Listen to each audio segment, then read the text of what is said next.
Assalamualaikum, it's Warda Ali. Welcome to Psychic Learners Academy by Bia Baloch. Now we are starting our lesson 30, Motivation in Learning and Teaching Part 3. सबसे पहले हम बात करते हैं student motivation की। तो motivation एक की फैक्टर है, ठीक है। ऑलमोस्ट जितने भी स्टूडेंट्स हैं वो एक तरह से मोटिवेट होते हैं, मोटिवेटेड इन वन वे और अनदर, किसी एक तरीके से वो मोटिवेट होते हैं। कुछ साइकोलॉजिस्ट जो है वो आइडेंटिफाई करते हैं कि 6 फैक्टर्स हैं जो स्टूडेंट्स को मोटिवेट करते हैं टू लर्न, ठीक है। 6 factors that motivate students to learn. सबसे पहला है नेचर ऑफ टास्क। सबसे पहली चीज़ जो उनको मोटिवेट करती है वो नेचर ऑफ टास्क है, यानी कि जो हमें टास्क दिया गया है उसकी नेचर क्या है। On the work the students are expected to carry out, मतलब जो काम स्टूडेंट से कहा जा रहा है कि वो करें, तो वो काम उसकी नेचर क्या है। रिसर्च ये बताती है कि अगर टास्क जो उन्हें दिया जाता है वो स्ट्रक्चर्ड हो, यानी कि वो दिया जाए कि वो स्ट्रक्चर्ड हो, वो स्पेसिफिक हो, तो वो उन स्टूडेंट्स को मोटिवेट करता है। फॉर एग्जांपल जैसे हमें कंटेंट्स दिए जाते हैं कि हमने इन चीज़ों को प्रिपेयर करना है, तो अब हमें अपने टास्क की नेचर पता है। जैसे बहुत सारे टेस्ट ऐसे होते हैं जिनमें नहीं पता होता कि उनका सिलेबस क्या है, तो उसमें हम ज़्यादा वेग होते हैं, कंफ्यूज होते हैं जब तो हम उसमें मोटिवेट भी नहीं होते कि हम पढ़ें। तो ऐसी चीज़ें जिसमें जो हमें स्ट्रक्चर्ड हों, स्पेसिफिक हों, तो उसमें हम ज़्यादा मोटिवेट होते हैं। एंड कन्वर्सली अगर वेग हो, कंफ्यूजिंग हो, हैपहैज़र्ड हो, तो स्टूडेंट्स जो हैं वो कम मोटिवेट होते हैं। गोल्स अगर क्लियर होंगे तो वो हमें ज़्यादा मोटिवेट करेंगे एज़ कम्पेयर टू वो गोल्स जो कि कंफ्यूजिंग हो। ऑटोनमी जो सेकंड चीज़ जो मोटिवेशनल फैक्टर है जो स्टूडेंट्स को इनकरेज करता है वो ऑटोनमी है, यानी कि जो टास्क उन्हें दिया गया है पूरा करने के लिए, उसके लिए उनको फ्रीडम मिले, ऑटोनमी मिले कि वो उसे पूरा करें, ठीक है। या उन एक्टिविटीज़ को, उन गोल्स को अचीव करने के लिए, उस टास्क को अचीव करने के लिए उन्हें फ्रीडम दी जाए कि वो कर सकते हैं जो उनके दिल में आए। जो ये थर्ड फैक्टर है, ये इंक्रीज़ करता है स्टूडेंट की मोटिवेशन को। वो नई चीज़ें रिकॉग्नाइज़ करने के लिए मोटिवेट होता है। जब एक स्टूडेंट जो है, स्टूडेंट्स आर रिकॉग्नाइज्ड, जब स्टूडेंट्स जो हैं वो रिकॉग्नाइज्ड हो जाए, कर लेते हैं, तो उन्हें रिवॉर्ड भी दिया जाता है अकम्पलिशमेंट के लिए कि उन्होंने ये काम पूरा किया है, उन्होंने लर्निंग जो है उसे पूरा किया है। तो ये रिवॉर्ड और रिकॉग्निशन जो है उनको इनकरेज करती है, उनको मोटिवेट करती है कि वो आगे भी काम करें जो उन्हें मोटिवेट करे, ठीक है। जो थर्ड फैक्टर है वो है ग्रुप्स, यानी फोर्थ फैक्टर है। तो फोर्थ फैक्टर है ग्रुपिंग, जो कि डेलिब्रेटली टीचर्स करते हैं ताकि कोई भी टास्क पूरा हो सके।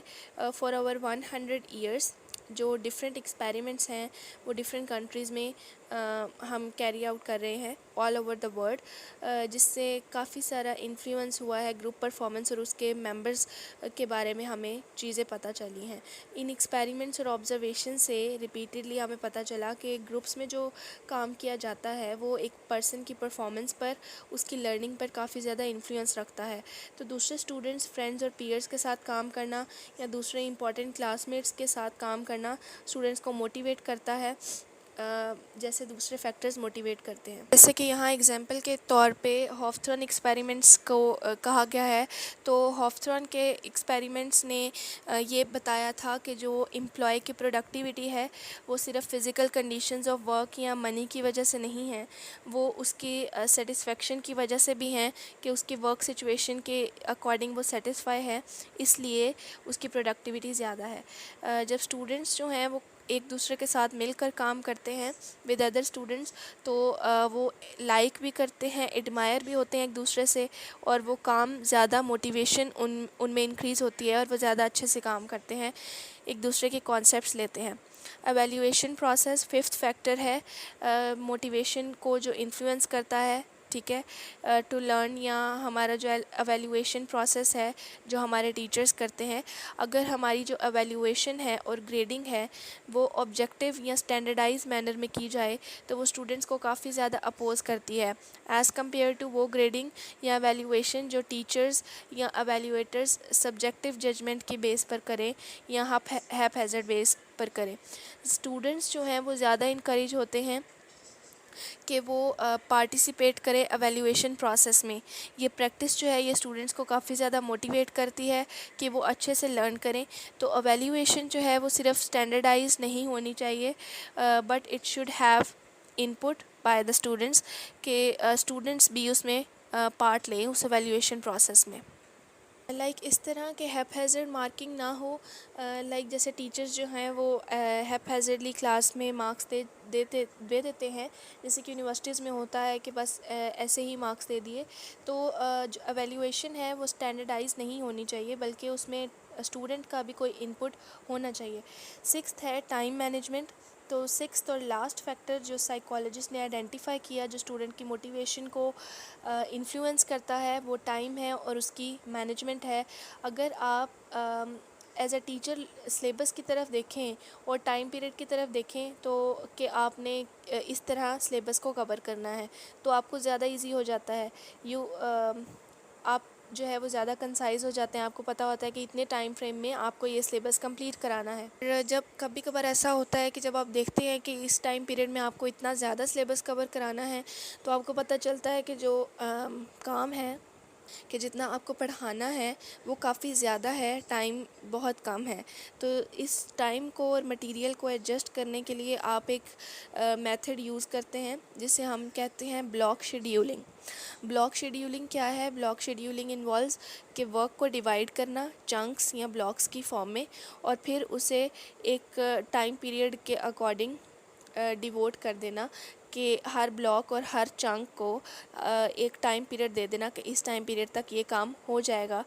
इस तरह इसे कहते हैं ब्लॉक शेड्यूलिंग, यानी कि हर काम को चंक्स में आपने डिवाइड कर दिया और उन चंक्स को आपने टाइम पीरियड दे दिया, दैट इज़ ब्लॉक शेड्यूलिंग।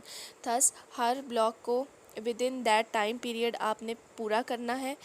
उस ब्लॉक शेड्यूल को फॉलो करके आप अपना पूरा काम फिनिश कर सकते हैं with in the assigned time.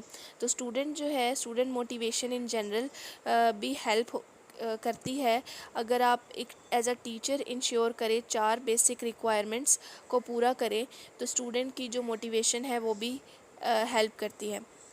पहली चीज़ कि आप एक ऑर्गेनाइज्ड क्लास एनवायरनमेंट दें स्टूडेंट्स को।